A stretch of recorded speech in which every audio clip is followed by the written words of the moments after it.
यज्ञ है। विश्वामित्र जी ने स्वयं का नाम बदला। और अगर आप धनुष यज्ञ में चलोगे, बेटी का विवाह भी यज्ञ, ध्यान रखना, क्योंकि इसमें अर्पण किया जाता है, मांगा नहीं जाता। बेटी का बाप अर्पण करता है, बहुत बड़ा दानी होता है बेटी का बाप। खुशी खुशी आंखों में आंसू भर के अपने जिगर के टुकड़े को डोली में बिठाकर ऐसे विदा कर देता है जैसे मानो इस बेटी से इस बाप का कोई संबंध ही नहीं था। कितना बड़ा त्यागी है एक बाप का त्याग देखेंगे साहब। धनुष यज्ञ का नाम सुनकर के प्रभु राम मुनिवर के साथ हो लिए चल पड़े हैं। सभी चारों की महिमा हरे राम लकड़ी में छेद करते हैं नहीं जाकर के हम आश्रम को बोलते हैं हमें हमारे दरवाजे पर खड़े हैं हम समझाए महाराज जी आश्रम में कोई अपना करवट लेके पहुंच जाते हैं साहब। और एक आवाज आ रही है। अब आप देखेंगे गुरु का आवाज आ रही है। राम जी के गुरु कौन है? विश्वामित्र जी।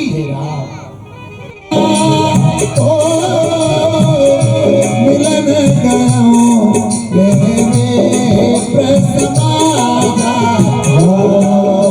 दौड़ कर मालूम नहीं कहां से आ रही है। महाराज यही तो सुंदराम की आवाज आपको अच्छी नहीं है। राम जी ने गौर कर आप कहो तो धन दौलत जमीन जायदाद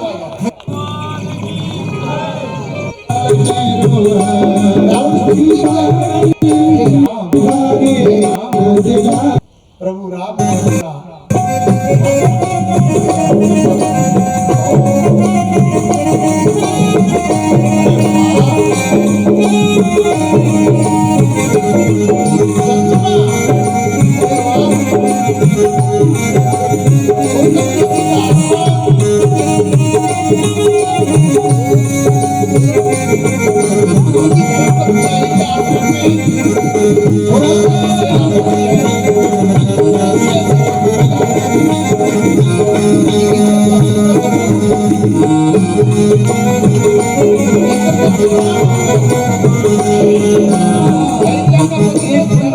हमारे बीच में आप लोगों को सुनाए हैं और आप सभी लोग उस भजन पर आनंद की अनुभूति लेंगे। बोल बाल के बिहारी लाल की जय।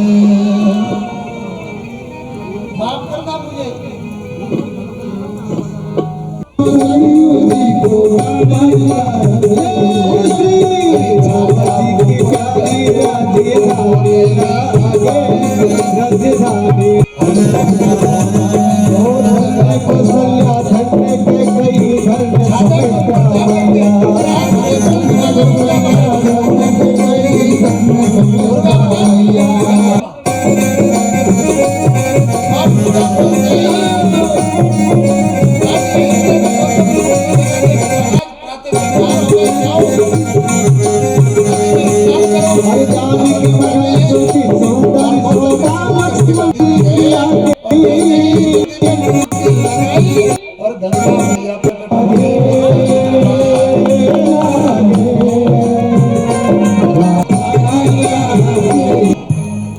भैया ने कहा गौतम ऋषि आज तुम्हारे साथ दगा हो गया, कुछ समय नहीं रही, दौड़ो लखन से और इतनी देर में तो इंद्र शरण मेरे हाथ में नहीं है, ये तुम्हारे हाथ में। विश्वामित्र ने कहा कि मैं गौतम ऋषि भीगे कपड़ों से कंधे पे धोती धोई भी नहीं और कंधे पे रख रखी है, दौड़ते गए। सबसे पहले चंद्रमा को पता लगा क्योंकि वो छाजा को ऊपर बैठे हुए मुर्गो बनो।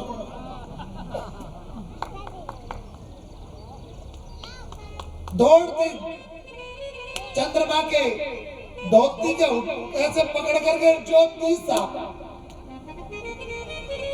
तो ऐसी नहीं कि आदमी चंद्रमा के वो धोती को दाग लाग रही हो, और बीच में जो काढ़ो है ना, ये वही है।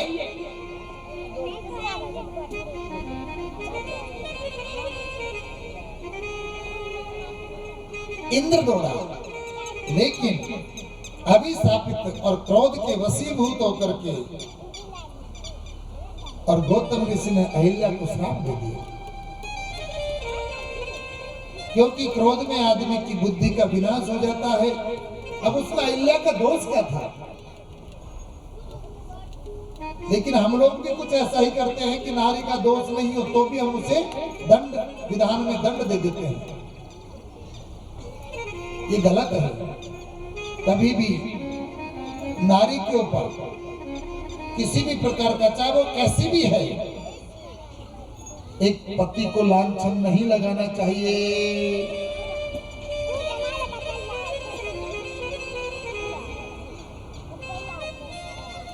हमारे और तुम्हारे गृहस्थाश्रम में क्या गुजरेगी साहब? कबीर जी के जीवन में एक ऐसी घटना घट गई जिसको आप सुनेंगे तो मालूम चलेगा कि गृहस्थाश्रम क्या है। एक बढ़िया के यहाँ से उधार लाते हैं कबीर जी। एक दिन कबीर जी को मना कर दिया, बढ़िया ने कहा कि मैं अब उधार दे दूंगा, बहुत पैसा हो गया तुम्हारे पास। तो कबीर जी ने अपनी धर्मपत्नी लोई को भेज दिया, लोई उधार लेके आई, लेकिन बढ़िया ने एक शर्त रख दी कि मैं उधार तो दे दूंगा, लेकिन तुझे रात को आना पड़ेगा। देखो तो सही आप बात, इतना बड़ा अन्याय। लेकिन लोई गई और कबीर जी लेके गए, और जब बढ़िया पुत्र को पता चला कि कबीर खुद लेके आए हैं, तब बढ़िया महल से नीचे आकर के और कबीर के चरणों में लोट पोट हो गए। हमारे तुम्हारे जीवन तो बहुत नीचे स्तर के हैं साहब। उसी दिन से अहिल्या पत्थर की होकर के हे राम आपका स्मरण करती है। और उन्होंने, गौतम ऋषि ने अहिल्या से कहा था कि प्रभु राम जब अवतरित होंगे वो आएंगे और उनकी चरण की रज से तुम्हारा उद्धार होगा। बस ये तुम्हारा इंतजार कर रही है राम, इसलिए आप अपने चरणों की धूली, अपने चरण लगाइए ताकि इसका उद्धार हो जाए। प्रभु राम ने कहा कि हम रघुकुल के पुत्र हैं और रघुवंश की मर्यादा में ये बात कभी नहीं हो सकती कि कोई रघुवंश का आदमी किसी नारी को चरण से छू ले। हम चरण नहीं लगाएंगे। विश्वामित्र जी कहने लगे कि चरण नहीं, आपकी चरण रज चाहिए।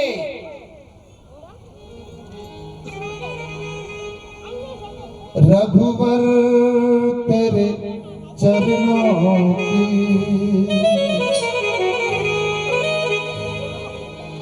घर धूल जो मिल जाए, रघुवर तेरे चरणों की, रघुवर तेरे चरणों की घर धूल जो मिल जाए, रघुवर तेरे चरणों धूल जो मिल जाए, सच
बोले राजा रामचंद्र भगवान की जय हो। हे रघुवर, तुम्हारे चरणों की अगर रज अहिल्या को मिल जाए। अब आप लोग ये समझ रहे होंगे कि अहिल्या पत्थर की होगी, ये सबसे बड़ा झूठ है। अहिल्या पत्थर की नहीं हुई, अहिल्या श्राप के वशीभूत होकर के और पत्थर के जैसी हो गई। कभी कभी अपन कहते हैं कि आदमी पत्थर के जैसे हो गया, बात सुनता है।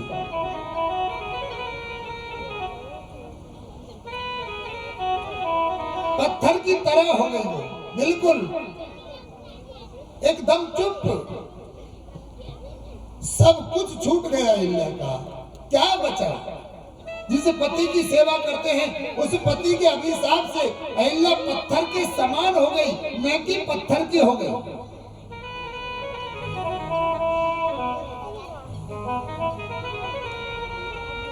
अब लोग बात कह देते हैं कि पत्थर की हो गई अहिल्या, और पत्थर के समान होकर के।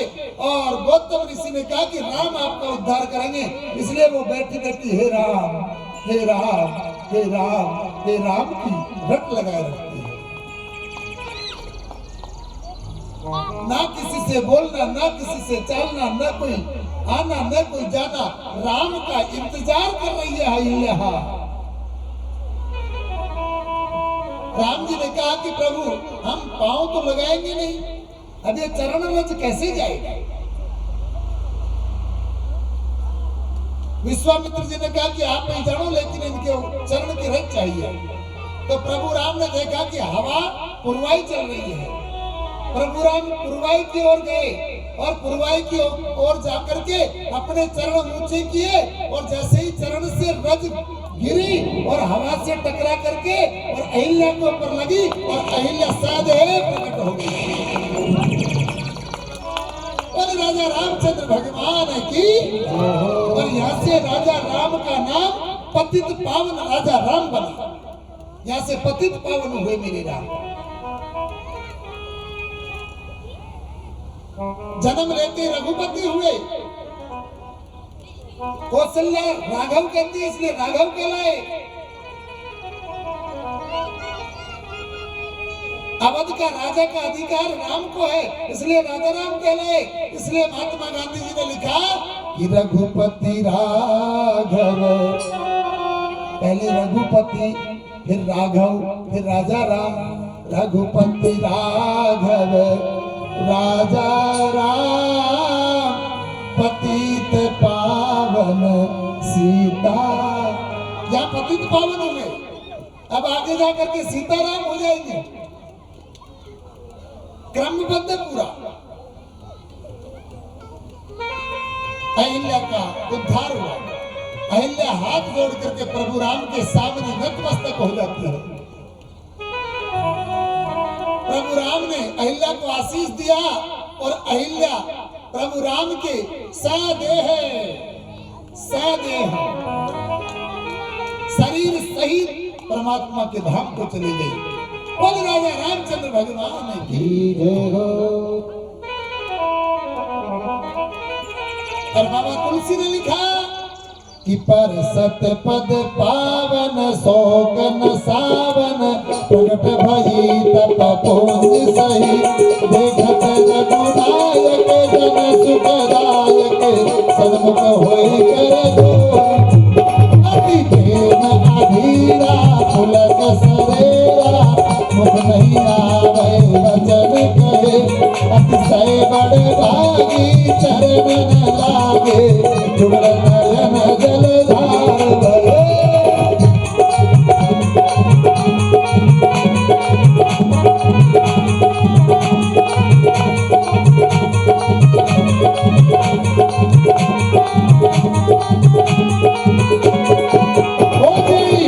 सुर सरिता परम पुनीता, प्रगट भये शिव शेष धरे, पद पंकज जय पूजन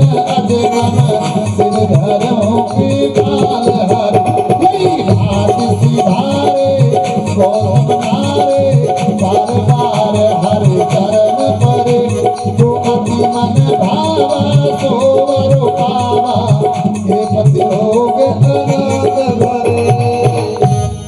शायद हे परमात्मा के धाम को अहिल्या चली गई, अहिल्या का उद्धार किया। और बाबा तुलसी की रामचरितमानस की मर्यादा आप देखेंगे कि अहिल्या का उद्धार करने के बाद में सीधे विश्वामित्र जी सहित सरयू नदी में गया। ऐसा लगता है मानो पैर की रज लगाने से प्रभु राम को पाप लगा हो और फिर गंगा में स्नान कर रहे हो।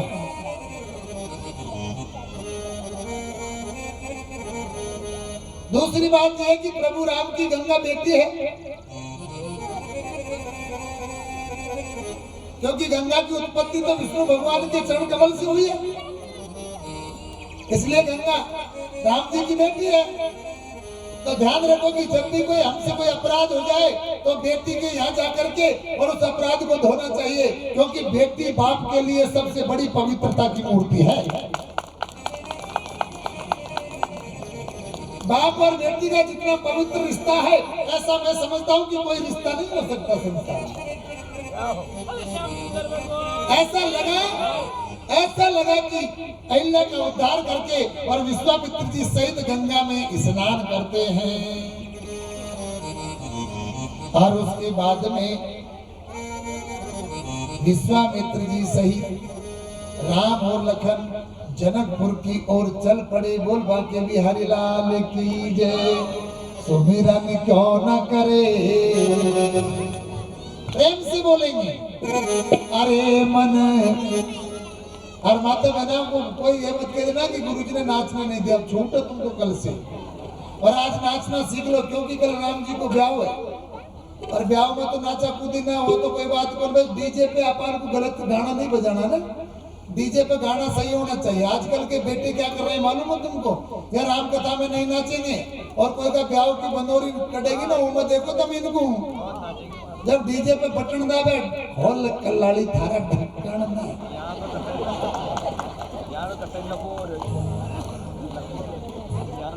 तब देखो इनको नाचवो। अरे अठे नाचवा में शर्म आवे। अरे कलाड़ी को ढक्कन खुले, जब देखो इनको नाचवो, शर्म करो शर्म। अरे भगवान के दरबार में नाचोगे तो नाम लिखा जाएगा। और ये जगत में नाचोगे ना तो टांग पूछ तुड़ा तुड़ूरा होगा कहेंगे। है वास्ते परमात्मा का दरवाजा में ठुमका लगाओ मारा भाई।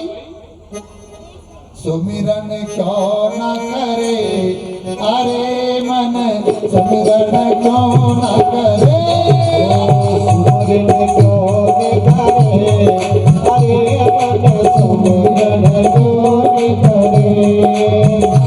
अरे मेरा मेरा करके गवाए, मेरा करके गवाए, मेरा मेरा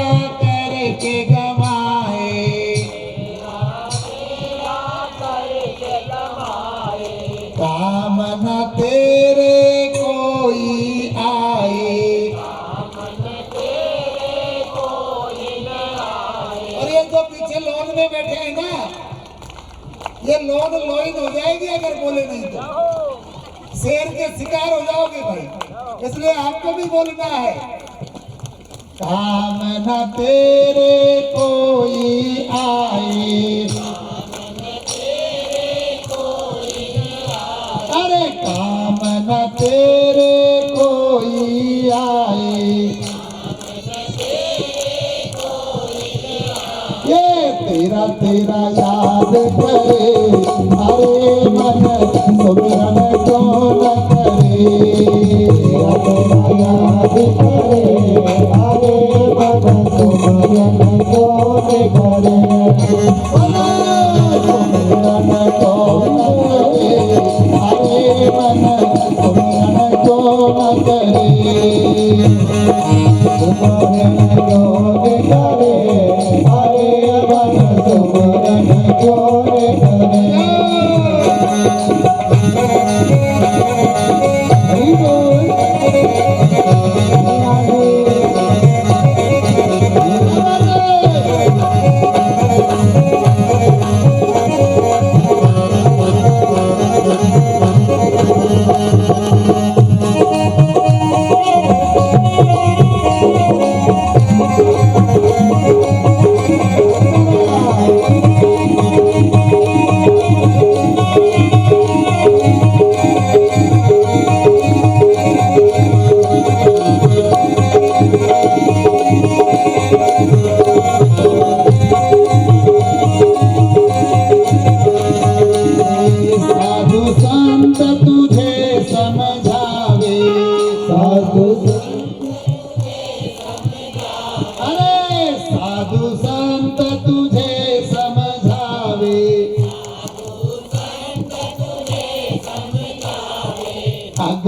को पंथ तुझे बतलावे,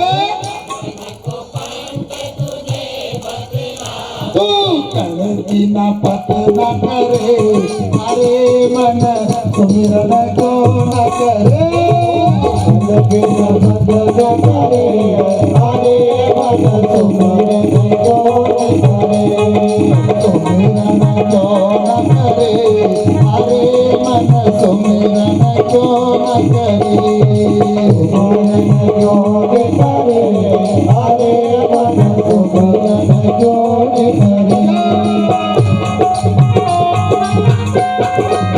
हरि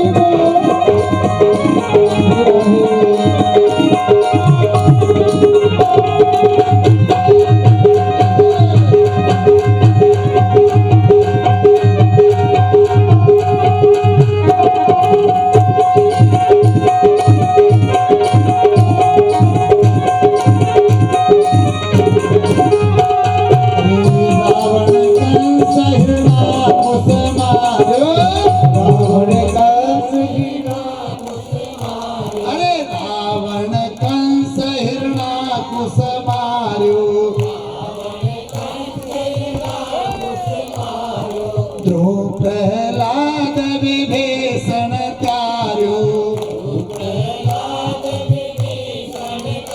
तू उनसे क्यों राड करे, बोलो तू उनसे क्यों राड, अरे मन बल सुमिरन को न करे,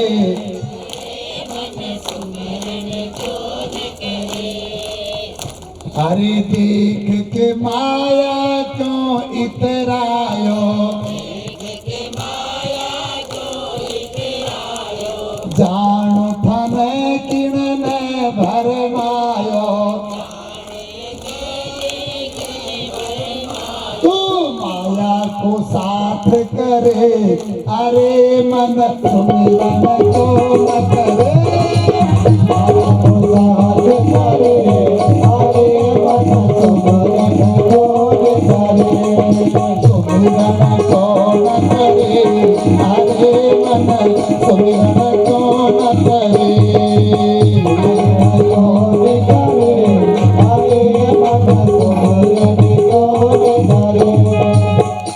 अरे 9-10 मास तुझे समझायो,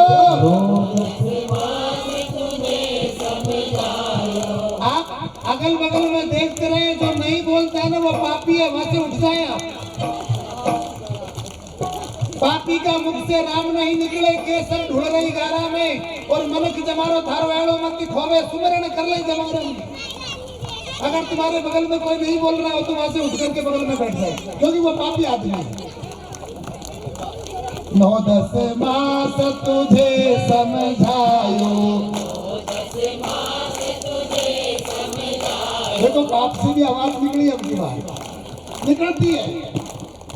हरी चर्चा के अंदर आदमी जब बैठता है तो अंदर में घट में मंदिर बन जाता है, और फिर उसका बंदरपन खत्म हो जाता है। अब बांद्रान के नाव बैठे रहे, कहीं लेना एक देना, तो खर्चा जा, पेड़ उखाड़ दे, अमरूद तोड़ दे, खावे कमर बगाड़ जाता, एवं काम नहीं करना। कथा में बैठे बाद में हृदय मंदिर बनना चाहिए। 9-10 मास तुझे समझायो, अरे कोल करार करी न आयो, अब आदि टेढ़ी बात करे,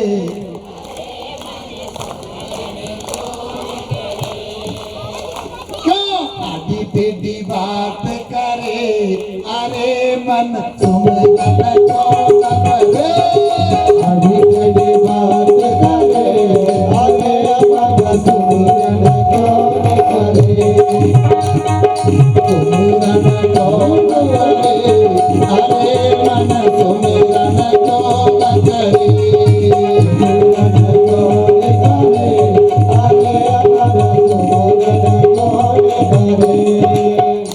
अरे बेगम देश चलो मन में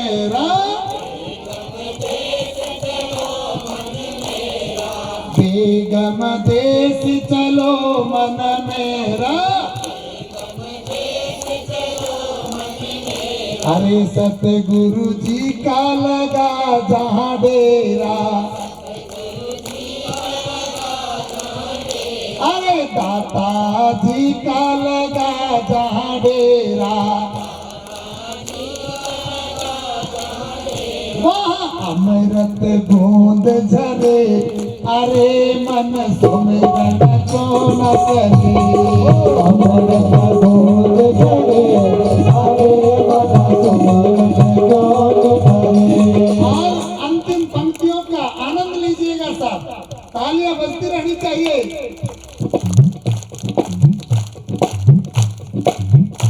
ये ताली से क्या कि आपको प्रेशर होता है, इससे बीमारियां मिटती है। हाथों में जो पॉइंट है ना, ये हृदय के, आंख के, नाक के, कान के, सिर के, सारे पॉइंट इस हथेली में है। और आप ऐसे बजाओगे ना तो इससे भी बीमारी मिटती है। ये भी एक योगा है। बजाते रहो ना, क्या परेशानी है, आप बजाते रहोगे। मैं कल तक आ रहा हूँ, जाऊंगा। श्री राधे, क्या बात है। मांगी चादर के दाग लगायो, अरे मांगी चादर में दाग लगायो, अरे संत सरोवर कभी नहीं नहायो, फिर जम का जूता पड़े,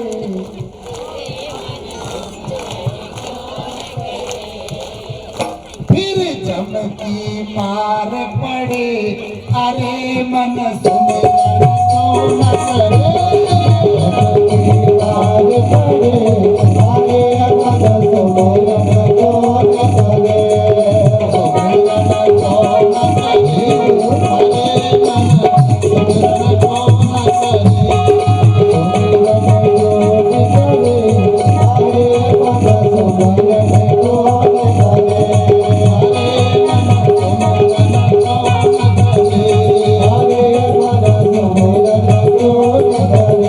अरे मन सुमिरन को न करे,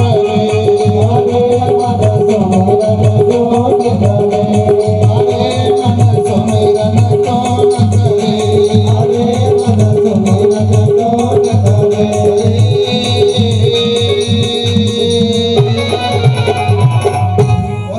दरबार की भक्त और भगवान की जय जय श्री सीताराम।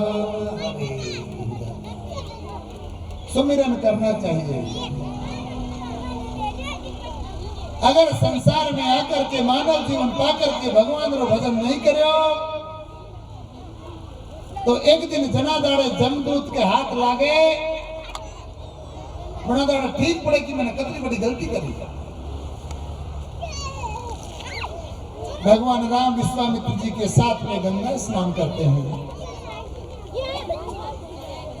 गंगा स्नान करने के बाद में फिर जनकपुर की ओर बढ़े हैं और विश्वामित्र जी जब जनकपुर के बाहर पहुंचे तब लोगों ने जाकर के संदेश पहुंचाया राजा जनक को कि विश्वामित्र महामुनि आए, अरे समाचार मिथिलापति पाए। मिथिलापति राजा जनक को पता लगा कि विश्वामित्र जी पधारे हैं। संग सचिवी सुचि भूरी भट्ट भूसर बर गुरु ज्ञान, चले मिलन मुनि नायक ही मुदिति राम यही भान। सचिव और मंत्रियों को लेकर के राजा जनक विश्वामित्र जी से मिलने के लिए चले।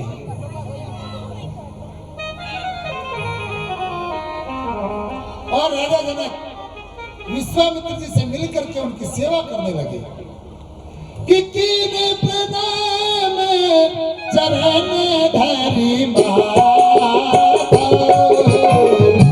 कीने प्रणाम चरण धरि माता,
विश्वामित्र महाराज की और मिथिलापति राजा की समाचार पाए। मिथिलापति पूजा का थाल लेकर सचिव और मंत्रियों के साथ में चले, जाकर के चरण पखारे, समाचार पूछे और मिथिलापति से विश्वामित्र जी ने नगर के हाल पूछे। सब कुशल है महाराज, सब ठीक है, आपकी कृपा से जानकी का संवर रचा है और इतनी देर में दोनों भाई राम और लखन जो फुलवारी देखने के लिए पास में एक बगीचा है, उस बगीचे को देख करके आए। बगीचे के माली से बात भी की, ये बगीचा किसका है? मिथिलापति अवधेश, मिथिलापति राजा जनक का बगीचा है और ये बगीचा केवल और केवल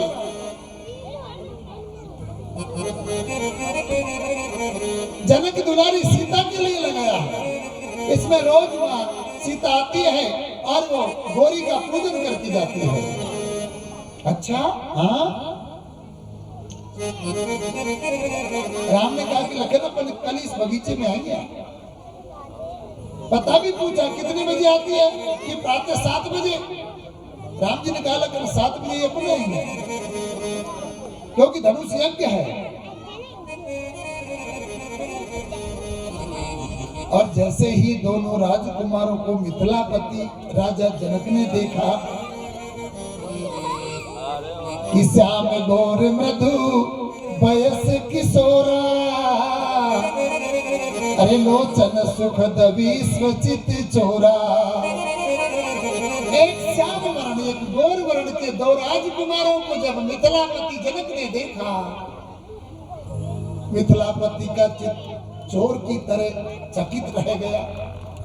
मिथिलापति कहने लगे, ये बालक है कि बालक है, कौन है? अगर बालक है तो पालक नहीं हो सकते और पालक है तो बालक नहीं हो सकते। उठे सकल जब रघुपति आए, अरे विश्वामित्र निकट बैठाए। जब रघुनायक भगवान राम जब पधारे तो सब के सब लोग खड़े हो गए। विश्वामित्र जी ने राम जी को अपने पास बिठाया। भय सब सुखी देखी दो भ्राता, भय सब सुखी देखी दो बारी विलोचन खुले की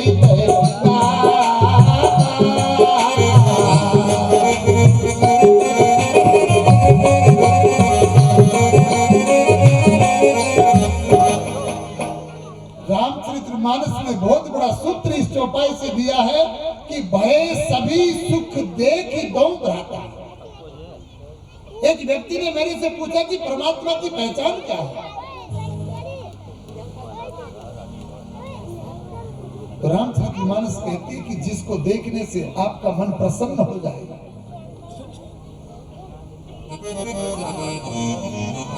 आपका चित्त चकित हो जाए, आपकी बुद्धि का भ्रम खत्म हो जाए और आपका अहंकार टूट टूट करके चकनाचूर हो जाए, आप समझ लेना कि ये ब्रह्म है, ये पुरुष रूप में ब्रह्म है, ये पुरुष रूप में गुरु है। ये समझ दिए, ये समझ होनी चाहिए आदमी को। आज ब्रह्म को देख करके, राजा राम को देख करके सब लोग खड़े हो गए और सभी ने जब राजा राम के दर्शन पाए तो सबका चित्त चकित रह गया, मन प्रसन्न हो गया, बुद्धि का संशय खत्म हो गया, अहंकार टूट के चकनाचूर हो गया। ये ब्रह्म की पहचान है। मैं ब्रह्म की पहचान दे रहा हूं आपको, जिसको देखने से मन प्रसन्न हो जाएगा, चित्त चकित हो जाएगा। बुद्धि संशय रहित हो जाए, अहंकार टूट टूट कर चकनाचूर हो जाए, उसका नाम ब्रह्म है। मूर्ति मधुर मनोहर देखी भयं विदेव विधे विशेषी। राम जी की मूर्त को देख करके विदेह राजा विदेही हो गया, शरीर की सुध बुध भूल गया।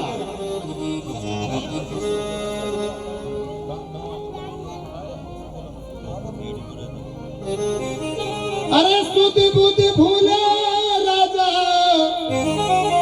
अरे तन मन की ओ मारे लगी सा लगन प्रभु दर्शन की, लगी लगी रे लगन प्रभु दर्शन की।